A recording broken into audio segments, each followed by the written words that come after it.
Posted by you/Keem_throwaway21. My girlfriend, Melissa, 26F, and I, 26M, have been dating for a little less than 2 years. It's been an amazing relationship, admittedly my only one, but I am really happy with her. We are both in PhD programs at the same university, where we met, but in different STEM fields. We've been considering moving in together, getting pets, and overall, I'd say our relationship is pretty serious. She has even mentioned getting married before. I can definitely see a future with her, but it's still a bit early for me. Right now, I'd like to focus on my research and securing a future that can support both of us. She took that kind of harshly, but I just wasn't ready to commit to something like that yet. That was the only bump we've had until Natalia entered the picture again. Some background info: Natalia and I went to the same college for undergrad.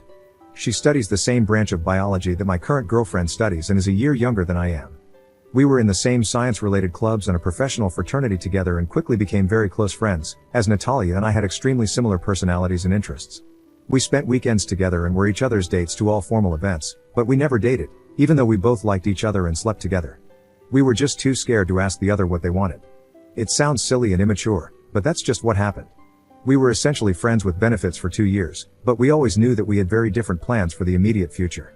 I was graduating before her, and she was going to move to another country to work and do research before coming back to the States for her PhD. It was kind of an unspoken recognition that when I graduated, we were going to go our separate ways, but we always joked that maybe we would run into each other again since we had the same dream school for grad school. We tried to remain in contact when I left, but it was just too hard on both of us. We missed each other but were busy with our own lives, and eventually, we stopped talking. No hard feelings, it happens. We moved on. That was almost 5 years ago. Before Melissa, I used to wonder if Natalia and I could have made it together, but now that I have a girlfriend, that hasn't popped into my head at all. I am happy now, or at least I was. Last year, Natalia was accepted into the PhD program at my university. It's the same dream school we talked about years ago. I didn't know this until a little over half a year ago. One day, my girlfriend came over because she was really upset. I will spare most of the details, but basically, a professor in her department had told her that he had room for one more grad student to join him on one of his research trips to South America the following summer. My girlfriend really thought he was going to pick her because they had a pretty good relationship, but he had met with her and told her that there was a new grad student who already had experience with this particular species, worked with the South American university he was collaborating with, and spoke Spanish. She was denied the position, and I tried to explain to her that some people just have different expertise. Over the next month, she would tell me more and more about this new grad student, how everyone who met her practically fell in love with her or found her extremely interesting, how she was super cool, how people fawned over her, etc. It made my girlfriend extremely sad because she has always had issues with insecurity and feeling like she has to try extra hard for people to think she's worth anything.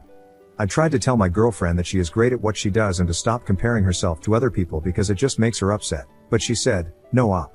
You haven't seen her yet. She's extremely smart, she's been all over the world, she's a literal 10. Natalia is utter perfection." I kind of froze at that moment because somehow I immediately knew this was my friend. I kept trying to tell my girlfriend all the ways I admired her, but I realized it wasn't helping, so all I would do was listen to her and be someone she could vent to. I admit I was curious, but I didn't want to complicate things for Melissa, so I didn't try to contact Natalia or find out if it was even her. A few weeks later, however, I ran into her at a cafe on campus. It was really great to see her again. We sat together for about an hour and a half, just catching up with one another. I told her about my research, and she told me about hers. She had accomplished so much for herself in the few years since I had seen her last, and I was so happy for her. I told her I had a girlfriend who was in the same department as she was, and she asked if we could all hang out sometime since she was still new to the town. Natalia seemed really excited and not at all disappointed. We exchanged numbers and parted ways. It felt evident to me that we had moved on. Whatever romantic feelings we had for each other were purely platonic now. We were both doing very well and genuinely happy. That night, I told my girlfriend that I ran into Natalia and she was actually a really good friend of mine from college. I knew my girlfriend felt really insecure at work and in the lab, and I did not want her to feel threatened within our relationship. I suggested we all have lunch sometime so she could meet her because I actually thought they could get along. My girlfriend was kind of taken aback and immediately started asking me if I ever liked Natalia, if she was my ex, and if we dated. I said no, we never dated, we were only friends, but I did like her a lot. I reminded her that this was 4 years ago and that I have not thought about her at all since I started dating her. My girlfriend left the house for the night because she said she was really stressed and didn't want to think about it right now. I felt like I had done something wrong and decided I wouldn't mention Natalia again. Ever since that night, my girlfriend would ask me really strange questions, like if I thought she was smart enough. Of course, I think she's smart. The university we are at is one of the best in the nation. She then said, "Well, You and Natalia went to XY Ivy League University for undergrad, and I went to XY State University, so she's clearly beat me both times. I was appalled and told her there is no competition. I am with you. It doesn't matter where you went to undergrad, look at where you are now. She just wouldn't stop talking about how much more experience Natalia has and how much better her resume probably looks. She would ask me this multiple times, and it really upsets me to see how much she works herself up over these things. What's worse is when she compares her looks to Natalia's. Lately, Melissa will not stop complaining about how pale she is, how easily she sunburns, how short her hair is, how nothing fits her well. She says, I wonder how Natalia stays so skinny. I wish I was mixed like Natalia. Natalia is so exotic looking. I always tell her how beautiful she looks and how attractive I find her. Melissa is beautiful. I love everything about her, even though she doesn't. I would never say this to Melissa, it's even difficult to write, even though Melissa has said it to me, but Natalia is definitely a more conventionally attractive woman in terms of arbitrary societal beauty standards. But that doesn't matter to me. I don't love my girlfriend just because of her looks, but it's so difficult to convince someone that you find them attractive when they want to jump out of their own skin. I have caught Melissa stalking Natalia's Facebook profile, Instagram, and lab page. It's ridiculous. I can't understand why she does it when it gets her so upset. Melissa isn't fat at all, but lately, she has been rejecting me when I try to initiate bedroom intimacy because she feels fat or not attractive enough, and I think this is due to the aforementioned insecurities. I try to talk her through them, but it always ends with the same conclusion, and she says, I'm sorry I'm not good enough. I only talk to Natalia in the cafe. We have lunch together maybe twice a week, but we never plan it. I have always eaten lunch at the same time in the same place, and Natalia will come in every few days. When she does, we sit together for about an hour and talk. Occasionally, she will text me before lunch, asking if I'm there or planning on going there, and that's the only time we text or talk outside of the cafe. I feel like this is an appropriate amount of communication for two friends. I feel bad for never being able to hang out with her, but I know it would upset Melissa. There have been a few times when Melissa has joined me in the cafe, and Natalia has sat with us. Honestly, Melissa is straight up rude to her. At first, I think she tried to be nice but just got too upset. She either remains silent or responds with really short, cold answers.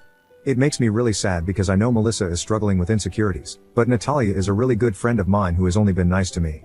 She has invited me and Melissa out numerous times, and each time Melissa declines. I once told her I was going to attend a comedy show with Natalia. It was a comedian I once took Natalia to see in college, and Melissa broke down, so I decided I would never go anywhere with Natalia unless Melissa was there too. Some of you might say, why don't you just stop talking to Natalia? Is she more important than your relationship with Melissa? I don't really know what to do. I see Natalia for 2 hours a week, and we don't hang out or even talk outside of that. I have given Melissa no reason to think I am cheating or being unfaithful. Natalia has only ever been a good friend to me, and I shouldn't have to cut her out of my life when she already plays such a little role. It feels kind of unfair to me because honestly, sometimes I wish I could see Natalia more because she's a really wonderful, interesting person, but Melissa is definitely a priority in my life, so I have kept our friendship very casual and minimal. I think there is a bigger problem in that Melissa is not the same person I entered a relationship with. She's sad, always stressed, and much more cranky and snappy with me. Her insecurities make her shy away and retreat into herself, so it feels like I can never reach her anymore.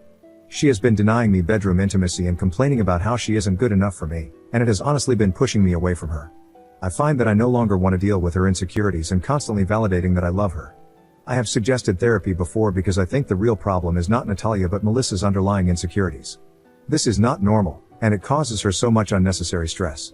Melissa always says, okay, I will think about it, and when I bring it up again, she gets really defensive, asking me why I think something is wrong with her. I don't. I just think a professional would be able to help her work through her own thoughts better so that she can accept herself more because clearly, what I am saying to her doesn't get through. It's hard to see her so unhappy. Edit. Because someone asked, I should have clarified that I also told Melissa that Natalia and I had slept with each other in college. I didn't hide that from her. I can see why that would upset her, but I really tried to stress how long ago it was and how happy I am with Melissa now. The past does not affect anything about how I feel now. Update 3 weeks later. Alright, so I posted here a few weeks ago concerning my girlfriend, Melissa, and my ex-friends with benefits from college, Natalia. The gist of the story was that Melissa kept comparing herself to Natalia, who is a grad student in her field of biology and someone she feels is basically the epitome of perfection. It got to the point where Melissa would spend hours staring at pictures of Natalia, and every time I tried to be intimate with her, she would shut me down, saying she wasn't good enough. I got a lot of criticism in the last post because Natalia and I ate lunch together a few times a week, but as many commenters suggested, I now eat at a different place and no longer see Natalia. I think Natalia took the hint, and we haven't spoken since I posted that. Anyway, I'm posting now because I feel Melissa's obsession with Natalia hasn't gotten any better, and she did something that I'm not sure I can forgive. When I graduated from college, my mom made me a photo album of pictures of me and my friends doing all the typical things college students do. It means a lot to me because I rarely see my old friends, and, unfortunately, one of them passed away. These photos are cherished memories for me.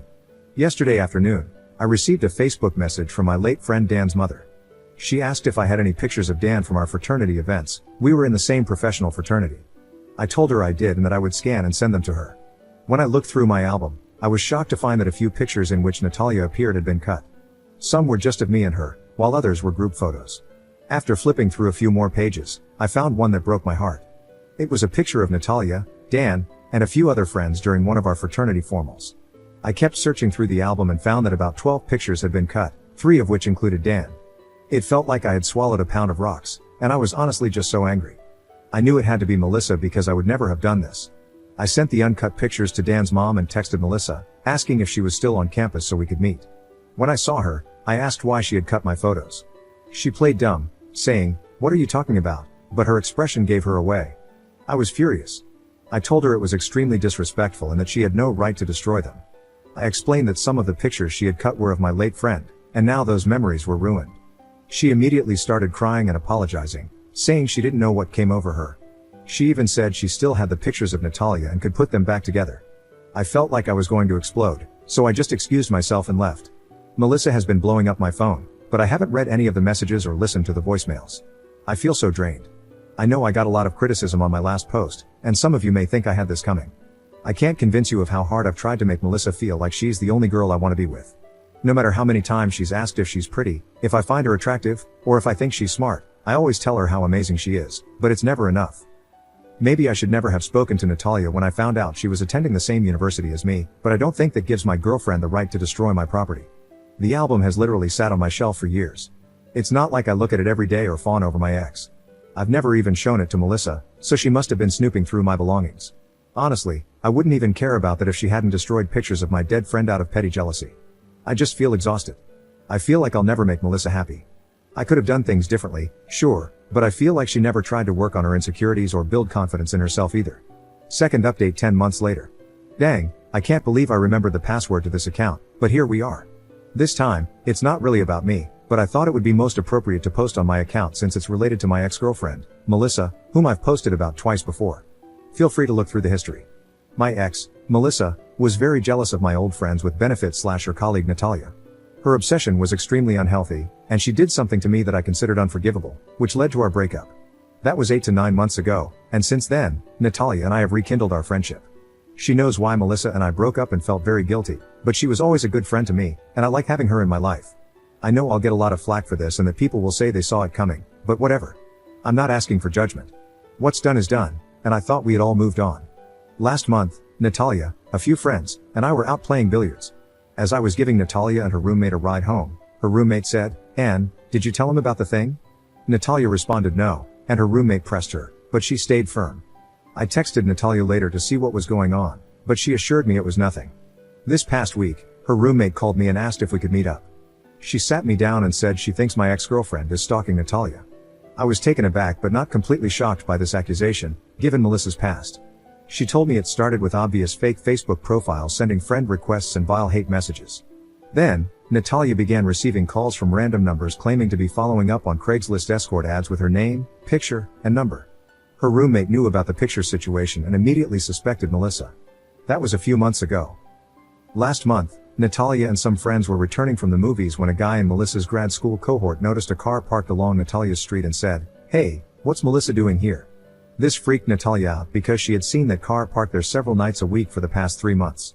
This was the thing she didn't want to mention to me. This week, her growth chamber was contaminated. Apparently, someone let disease-carrying aphids into a few sections of the greenhouse, ruining a few of the grad students' crop/plant experiments. I'm not a biologist, so I don't know the details. It was a big deal for the grad students, who now need to restart their experiments, including Natalia. However, her principal investigator thought it was likely an undergrad who forgot that you're not supposed to enter the greenhouse after being in the aphid room. Her roommate, who is in the same department as Melissa and Natalia, suspects foul play on Melissa's part. Apparently, Melissa has been bad-mouthing Natalia ever since we broke up. Obviously, that's a very strong accusation with no concrete proof, So her roommate hasn't reported it to administration. Still, it's really scary to think Melissa might go to such lengths to hurt someone else. It sounds to me like Natalia is being stalked, but she doesn't want me to know. I brought it up with Natalia yesterday, and she confirmed what her roommate said. She dismissed the greenhouse incident, saying she doesn't want to believe someone has it out for her. She also thought it was unlikely because the risk would be so high. If it were done on purpose and the person were caught, they'd be expelled from the program without hesitation. She admitted to feeling like she's being followed and mentioned that she'll sometimes be at a grocery store or cafe and think she sees Melissa. She chalked it up to paranoia and believes her roommate is putting ideas in her head, but she said these feelings have become more frequent since we started hanging out again. I asked if she's spoken to Melissa or wanted me to say something, but she was adamant that I shouldn't. I feel like this is all my fault, and I keep screwing up. If I had left Natalia alone after breaking up with Melissa, this wouldn't be happening to her. I haven't spoken to Melissa since the breakup, only to return the items she left at my house, and I don't think talking to her now would help. I wouldn't doubt that Melissa is capable of stalking or sabotaging Natalia's work, given her history, but I haven't seen any of it firsthand. Is there something I can do before this gets worse? In my last few posts, many people said I handled things poorly, and I want to make sure I do something right for once. Should I stay out of it? Should I investigate? Please give me advice, not judgment. I'm really worried about my friend. Commenter. You do nothing. Natalia needs to start keeping a very detailed ledger of every incident where she suspects Melissa is harassing her. She needs to report to campus police that she has a stalker to create a paper trail. Ops response. Both she and her roommate are doing this just in case. Her roommate feels 100% sure that the greenhouse incident was Melissa's doing, but Natalia is waiting for more proof.